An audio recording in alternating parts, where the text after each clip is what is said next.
Bonjour à toutes et à tous et bienvenue sur la chaîne des Gaulois du catch. Aujourd'hui, c'est la fin de l'année, donc on va commencer à faire les tops de l'année, les top catcheurs, les top matchs, ce qu'on aimerait voir en 2025. Et aujourd'hui, on va s'intéresser aux catcheurs. On va faire le top 15 des superstars masculines de l'année dans le catch. Alors évidemment, c'est un top, donc c'est pas 100% objectif, il y a toujours une part de subjectivité. Donc ça sert à rien de vous énerver dans les commentaires si votre catcheur préféré n'est pas présent ou n'est pas à la place où vous l'auriez mis. Mais par contre, vous pouvez partager votre top dans les commentaires et dire pour vous qui est le catcheur de l'année. Maintenant, on va commencer directement à la 15e position. Et on va mettre Solo Sikoa en 15e. En vrai, il fait plutôt une bonne année, Solo Sikoa, mais il n'a pas non plus de faits marquants majeurs. Il n'a pas remporté de titre. Il a eu beaucoup de défaites.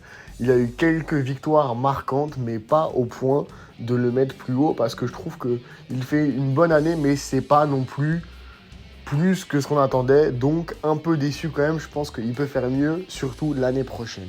Maintenant, on va passer à la 14e position et évidemment, on va mettre Jey Uso.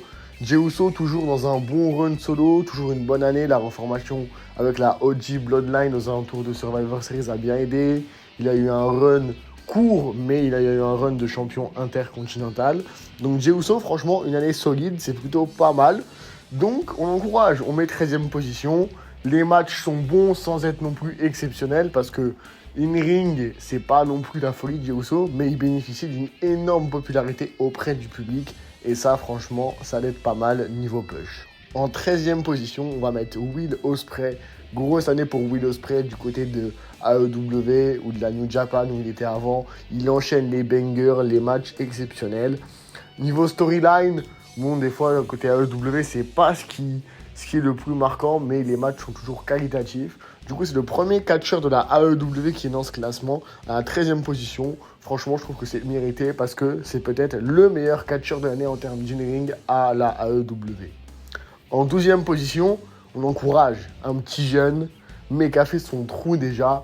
Évidemment, c'est Bron Breakker. Grosse année, le projet Bron Breakker, on sait que dans quelques années, ce sera une top star, un main eventer, que quand ça va arriver sur Netflix, ça va évidemment le pousser beaucoup plus et qu'il sera sûrement vite, rapidement, une tête d'affiche dans le haut de l'affiche, dans le main event.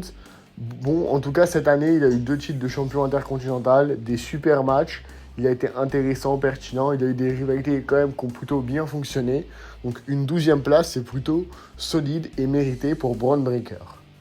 La 11e position, juste avant le top 10, la révélation peut-être de l'année, c'est Jacob Fatu. L'aura, le charisme, cette personne est exceptionnelle. À chaque fois qu'on le voit, il y a un truc qui se passe. On voit qu'il est différent des autres, on voit qu'il est meilleur que les autres. Franchement, dans un ring, Jacob Fatu, c'est exceptionnel. On sent qu'il peut faire plein de choses. Il est polyvalent, même si c'est une sorte de big guy. Il est agile, il est rapide, il est efficace. Bonne année, des bons matchs. Petit run de champion par équipe où bon, ça a été fait un peu bizarrement, mais bon, c'est pas très important. Toujours dans les bons coups comme dans les mauvais coups pour ses adversaires. Franchement, très intéressant. En plus, depuis plusieurs semaines, ça tease des trucs. Braun Strowman, Bron Breakker, Bronson Reed, on tease. On sent que Jacob Fatu, ça peut être top 5 l'année prochaine, facile. Peut-être prendre la mallette Money in the Bank, peut-être faire un truc, je sais pas, mais il y a des choses à faire avec Jacob Fatu. Jacob Fatu, c'est de l'or qu'ils ont entre les mains. Donc une 11e place très solide et évidemment méritée pour le projet d'avenir Jacob Fatu. Maintenant, on va directement rentrer dans le top 10. Et la légende, Randy Orton à la 10e position.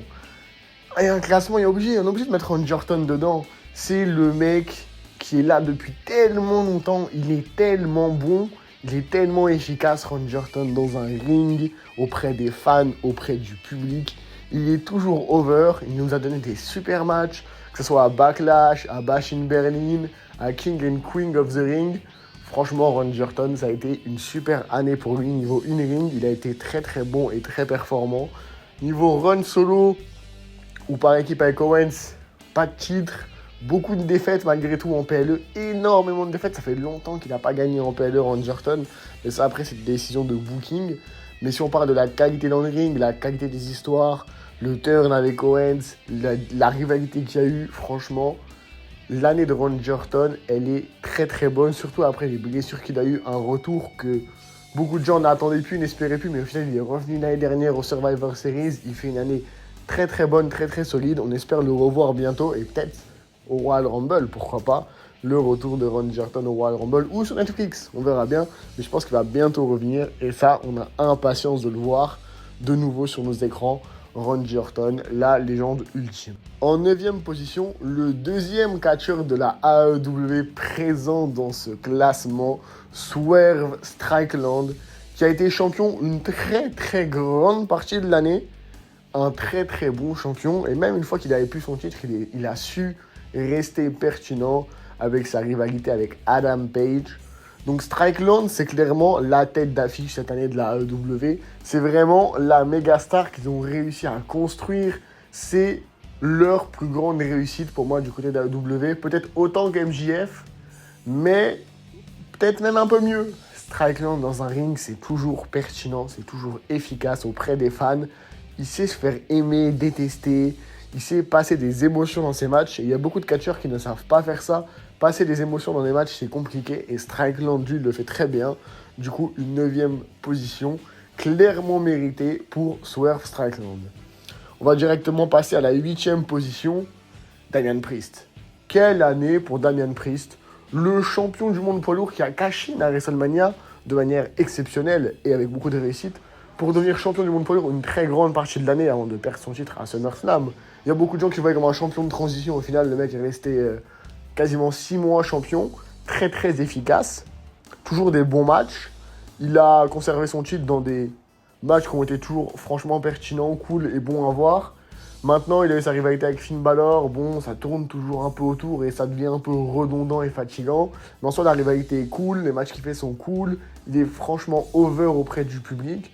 J'avais peur qu'une fois qu'il soit plus champion, il retombe un peu dans la mid-card, mais ça va, ça le laisse quand même plutôt haut dans la carte. On sent qu'il pourra peut-être du côté de SmackDown ou Raw avoir peut-être de nouveau le droit à une opportunité pour le titre de champion du monde. Donc franchement, Priest, catcher, très très solide, des excellents matchs. Donc 8e position, amplement méritée pour Damian Priest. Maintenant, on va passer à la 7e position et c'est Gunther, le ring général. Alors je sais, il y a des gens qui vont me dire oui, Gunther 7e, c'est extrêmement bas. Mais bon, moi, c'est à cette place-là que je le mets. Il a été champion intercontinental au début de l'année jusqu'à WrestleMania. Après, il a eu une longue période sans titre où il faisait plus ou moins des choses intéressantes. Il a eu son King of the Ring.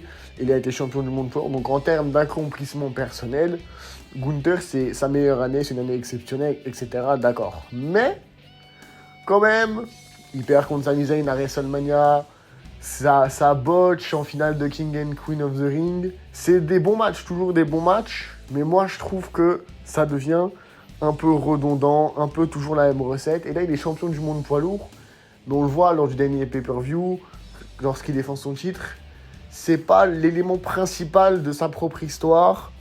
Donc, il est pas déclassé parce qu'il est champion, mais c'est moins que l'année dernière, Gunther. Donc 7e, ça reste quand même une très bonne position, parce qu'il y a quand même énormément de concurrence. Mais à voir, j'espère que l'année prochaine, ça pourra être mieux. Je pense que l'année prochaine, pour Gunther, ça sera mieux. Donc à voir ce qu'il nous propose l'année prochaine. Mais 7e, c'est quand même une solide position. Maintenant, on va passer à la 6e place. Kevin Owens, le perdant magnifique, le meilleur perdant qu'il existe à la WWE. C'est-à-dire que si tu veux faire un super match, avoir une super rivalité, et qu'à la fin, le champion reste champion, tu mets Kevin Owens en face, il va te faire une super rivalité, des super matchs, et il gagnera jamais. Donc c'est un problème, mais en même temps, la qualité des rivalités des matchs de Kevin Owens, c'est franchement, il est très très haut dans le classement des meilleurs workers, des meilleurs mecs dans l'entertainment. Il est parfait, son turn, sa rivalité avec Orton, sa rivalité avec Cody Rhodes, en début d'année, son équipe avec Orton. C'est une année très très solide. Il aurait pu être un peu plus haut, mais en haut, il y a tellement des big names en haut que c'est compliqué. Mais c'est une 6e place amplement méritée quand même pour Kevin Owens. Maintenant, on va rentrer dans le top 5. Là, ça se resserre. Et on est obligé de mettre le vrai chef tribal, Roman Reigns. Passer de heel à face dans la même année, faire des très bons matchs à chaque fois, sauf peut-être à Bad Blood où c'était un petit peu moins bon. Mais il a su rester pertinent.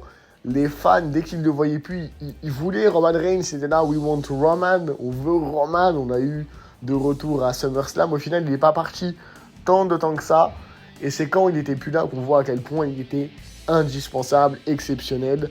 Et qu'on a besoin finalement de Roman Reigns dans le catch. C'est indéniable. Franchement, solide 5ème place. Il fait une super année, des super matchs. Une rivalité très intéressante avec Solo Sikoa qui peut encore s'étendre très longtemps. Et peut-être qu'on ramènera même sûrement The Rock dans cette histoire, à voir. Donc franchement, solide 5ème place pour Roman Reigns. Et on peut rentrer maintenant dans le top 4. Et là, ça se resserre pas mal. En numéro 4, l'un des hommes de l'année, il y en a tellement cette année. Mais c'est CM Punk. CM Punk qui n'est pas top 3, mais honnêtement, il aurait pu être top 3. Mais il n'a pas fait assez de matchs cette année pour être dans le top 3, je trouve.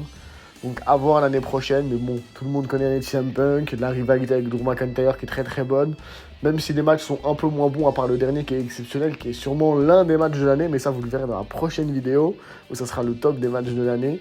Donc à voir, mais en tout cas CM Punk, je pense que l'année 2025 sera encore mieux en termes de catch et d'accomplissement personnel pour lui que l'année 2024. À la 3ème position, on retrouve Monsieur Seth Rollins, et Seth Rollins cette année il s'est sacrifié. C'est vraiment l'homme du sacrifice. Il est revenu. Là, on sent qu'il est mieux physiquement. Voilà, il est parfaitement. Mais Seth Rollins, franchement, quelle année. À chaque fois, Seth Rollins, tous les ans, c'est waouh, c'est l'homme du sacrifice. C'est, pour moi, dans un ring, c'est le meilleur à la WWE. Peut-être même un des meilleurs au monde dans un ring. Donc Seth Rollins. Cette année, même s'il n'a pas eu de gros accomplissements personnels, les matchs qu'il fait, ils sont aussi exceptionnels. Seth Rollins, il est tellement fort pour raconter des histoires. Il est fort dans tout ce qu'il fait. Donc, hâte de le voir dans l'année 2025. Peut-être reprendre ou prendre sa première place. En numéro 2, Cody Rhodes, le champion indisputé, qui n'a pas toujours eu des matchs exceptionnels. Mais il est champion, donc déjà, ça lui fait gagner des points. Son accomplissement au début d'année, il a enfin battu Roman Reigns, qui voulait des superbes matchs contre AJ Styles, un bon match avec Logan Paul.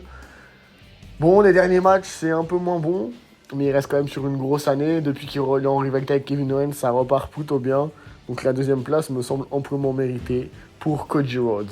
Et le numéro 1, le catcheur de l'année, mais ça vous vous en doutez tous, c'est évidemment Monsieur Drew McIntyre. Une année de sacrifice qu'on doit évidemment récompenser par la première place. Il a tout perdu. Il a perdu son titre, il a perdu sa rivalité contre CM Punk, il a eu énormément de problèmes personnels. Donc franchement, on envoie beaucoup de force à Drew McIntyre. Il a eu une année exceptionnelle. J'espère que 2025 sera plein de réussite et de gloire pour lui. Et il finit évidemment à la première place de mon top 15 des catcheurs de l'année. Vous n'hésitez pas à partager vos tops dans les commentaires et à dire quels sont vos catcheurs de l'année. Cette vidéo elle se finit là. On se retrouve bientôt pour de prochaines vidéos. Tchuss, force à vous.